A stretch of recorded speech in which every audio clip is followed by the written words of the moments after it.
Lawmakers will soon be headed back under the Gold Dome to possibly decide what district you will vote in for the 2028 elections.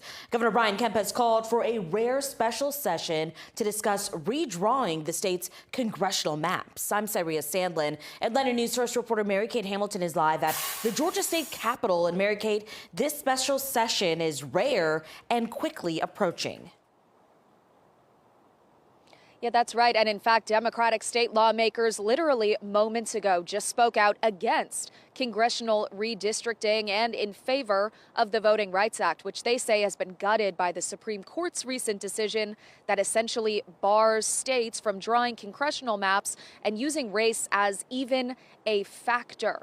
And that Supreme Court decision is the reason Governor Kemp is calling on congressional maps being redrawn this upcoming legislative session.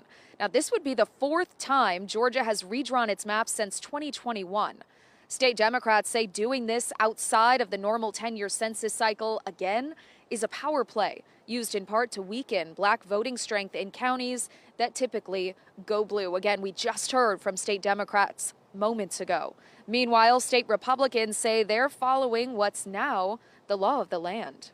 And I look forward to state legislators being able to redistrict based on communities of interest, keeping people together, and doing the sorts of things that result in better congressional representation, regardless of which party is up or down. The tool used to remedy discrimination has been declared discriminatory. Every line on that map is now on the table. And if we do not fight every single day between now and then, those lines will be drawn to silence us.